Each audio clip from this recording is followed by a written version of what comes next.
Hello दोस्तों, मेरा नाम है गौरव कुमार। एक दिन बिक जाएगा माटी के मोल। तो शायद आपको पता होगा कि ईरान और चाइना में एक 400 बिलियन डॉलर्स की इकोनॉमिक डील पैसा ही पैसा होगा। साइन हो चुकी है। एक दिन बिक जाएगा माटी के मोल। इस डील की बातचीत चाइना और ईरान में 2016 से ही चल रही थी, जिस वक्त शी जिनपिंग जो चाइना के प्रेसिडेंट है उन्होंने विजिट की थी ईरान में, और कुछ ही दिन पहले वो ट्रेड डील अब साइन हो चुकी है दोनों देश में। अब उस ट्रेड डील से चीन को क्या फायदा, क्योंकि पहले से ही तो वन बेल्ट वन रोड का पार्ट है ईरान, और वो सबसे बड़ा पार्ट है। दूसरी बात, हम इंडिया चाबार पोर्ट बना रहा है ईरान में, और चीन ग्वादार पोर्ट बना रहा है पाकिस्तान में। और स्ट्रैटेजिकली ग्वादार को काउंटर करने के लिए हमने ये पोर्ट बनाया था, कौन सा, चाबहार करके। लेकिन अगर अब ईरानियन डिसीजन मेकिंग में अगर चीन का इन्फ्लुएंस बढ़ जाएगा तो इसका सीधा नेगेटिव इंपैक्ट ऑफ इंडिया और ईरान के रिलेशन में पड़ने वाला है। दोस्तों, 1980s और 1990s में जो ईरान ने न्यूक्लियर प्रोग्राम शुरू किया था, उस प्रोग्राम को किसने सबसे ज्यादा सहायता की, तो चीन ने। जो टेक्निकल चीजें लगती है वो किसने प्रोवाइड की, तो चीन ने प्रोवाइड की। लेकिन इकोनॉमिक सैंक्शंस के वजह से उसके बाद चीन ईरान के साथ अपने जो संबंध है, रिलेशन है, वो आगे नहीं बढ़ा सका। 2003 में ईरानियन गवर्नमेंट और इंडियन गवर्नमेंट ने चाबहार पोर्ट डेवलप करने के लिए एक ट्रेड पैक्ट साइन किया था। उसके साथ चाबहार पोर्ट से अफगानिस्तान के बॉर्डर तक हमको एक रेल लाइन बनानी थी दोनों को साथ में, यह भी साइन हुआ था। लेकिन 2003 से 2015 तक लगभग जो अहमदी नेजाद थे, जो ईरान के प्रेसिडेंट थे, उनके काल में यूएस ने सैंक्शंस लगा दिए थे ईरान पर। फिर जब यूएस सैंक्शंस लगाता है किसी देश पर, तो उस देश के साथ कोई पूरी दुनिया का कोई भी देश व्यापार नहीं कर सकता। अगर वो व्यापार करता है उस सैंक्शंस लगा हुए देश के साथ, तो यूएस उस देश पर भी सैंक्शन लगा सकता है। तो उस वक्त हमने भी ईरान से कुछ ट्रेड नहीं की। 2015 में P5+1 कंट्रीज का एक न्यूक्लियर पीस डील साइन हुआ ईरान के साथ। उस डील में ऐसा बताया गया था कि ईरान उसका न्यूक्लियर प्रोजेक्ट अब बंद करेगा, इसीलिए ईरान के ऊपर के जो सैंक्शंस थे वो उठा दिए गए। लेकिन ये भाई आया जो हमारा डोनाल्ड डक, और उसने क्या कर दिया, तो 2018 में फिर से ईरान पर सैंक्शंस लगा दिए। अब गड़बड़ ऐसी हो गई कि 2016 से 2018 तक हमने डिस्कशन तो किया।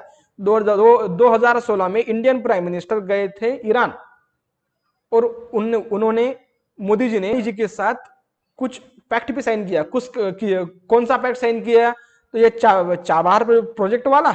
उसके साथ चाबहार प्रोजेक्ट में कौन से 3 देश शामिल है, तो इंडिया, ईरान और Afghanistan. International transport and transit corridor हमने 3 देशों ने साइन किया, ईरान, अफगानिस्तान और इंडिया। लेकिन गड़बड़ ऐसी हुई कि 2018 में डक साहब ने कुछ गड़बड़ कर दी, सैंक्शंस लगा दिए, और फिर उसके बाद ये काम हमारा रुक गया। अब ईरान ने 2 दिन पहले ऐसी डिसीजन लिया कि अगर इंडिया चाबहार से जहेदान तक अफगानिस्तान के बॉर्डर है, अगर उस रेल प्रोजेक्ट पर अपनी फंडिंग नहीं दे रहा है, अपना काम आगे नहीं बढ़ा रहा है, तो हम इंडिया को इस प्रोजेक्ट से बाहर कर दे रहे हैं, और हम खुद ये प्रोजेक्ट अकेले ही आगे बढ़ाएंगे। लेकिन ये बोलते बोलते वक्त डिप्लोमेटिकली उन्होंने कुछ अलग बोल दिया, और उनका कहना है कि अगर इंडिया इस प्रोजेक्ट में शामिल नहीं हो सकता, तो शायद हम दूसरा पार्टनर भी ले सकते हैं। एक दिन बिक जाएगा माटी के मोल। डायरेक्टली नहीं बोला उन्होंने, लेकिन इनडायरेक्टली ऐसे हमको कुछ संकेत दिए।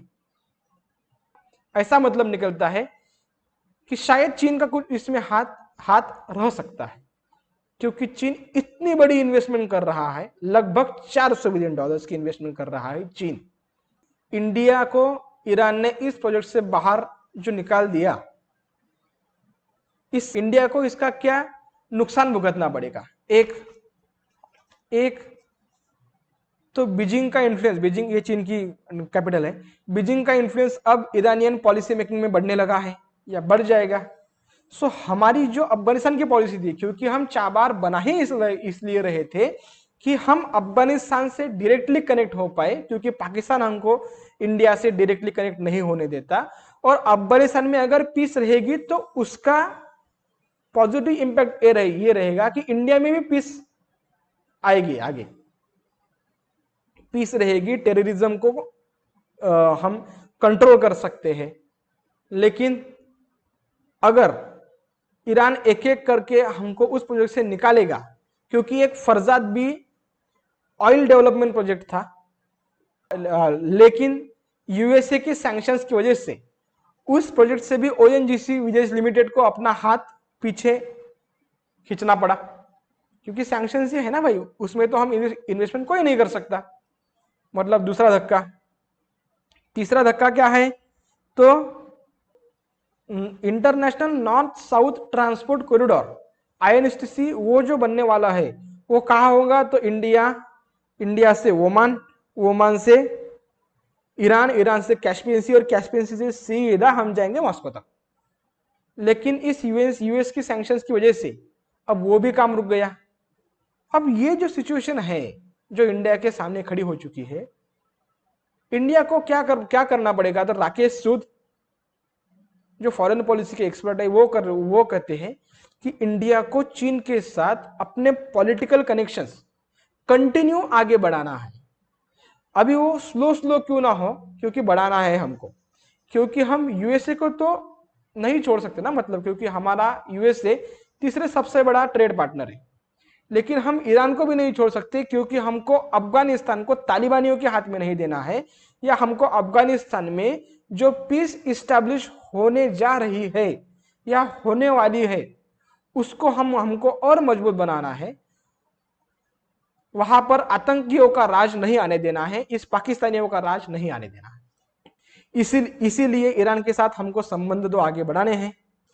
शायद इंडिया को ये होप है कि 2020 के नवंबर में जो अमेरिका में इलेक्शंस होने जा रहे हैं, अगर जो बाइडन जो डेमोक्रेटिक पार्टी से आते हैं, अगर वो इलेक्शंस जीत जाते हैं, प्रेसिडेंशियल इलेक्शन, तो शायद वो जो थोड़े से मॉडरेट किस्म के हैं वो ईरान पर लगे हुए सैंक्शंस को उठा दे।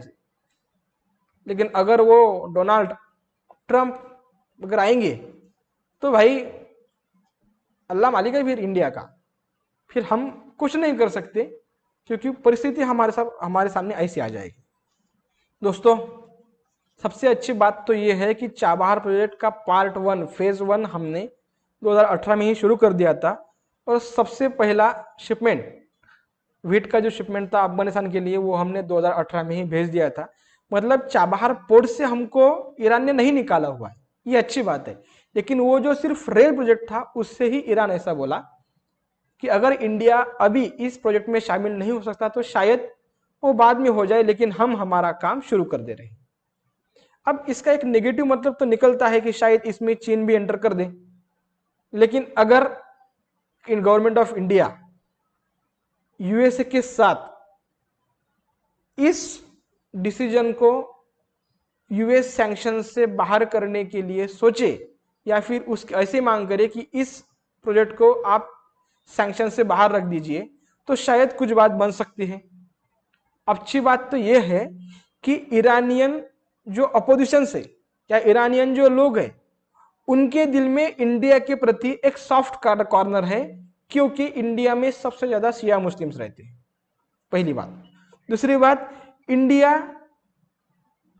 ईरान को कोई अपनी कॉलोनी नहीं बना रहा या ईरान के डिसीजन मेकिंग में डायरेक्टली एंटर नहीं कर रहा। लेकिन आपको तो पता है कि चीन कैसे करता है, किसी देश पर वो सस्ता कर्जा देकर उस देश के पॉलिसी मेकिंग में घुस जाता है और फिर उस देश को पूरा ही खा जाता है, जैसे चीन ने श्रीलंका और बांग्लादेश, म्यांमार के साथ कर रहा है। कुछ दिन पहले मार्केट में ऐसी बात भी थी कि किश आइलैंड जो ईरान का है, उस आइलैंड पर अब चीन का कब्जा होने वाला है, और जो ईरान में चाइनीज इन्वेस्टमेंट है उस कंपनियों की प्रोटेक्शन के लिए China government Chinese military person को भेजने वाली है। हम होप ही कर सकते हैं कि ईरान और इंडिया के बीच के संबंध अच्छे रहे, गवर्नमेंट ऑफ इंडिया ईरान के साथ और अच्छी तरह से बातचीत करे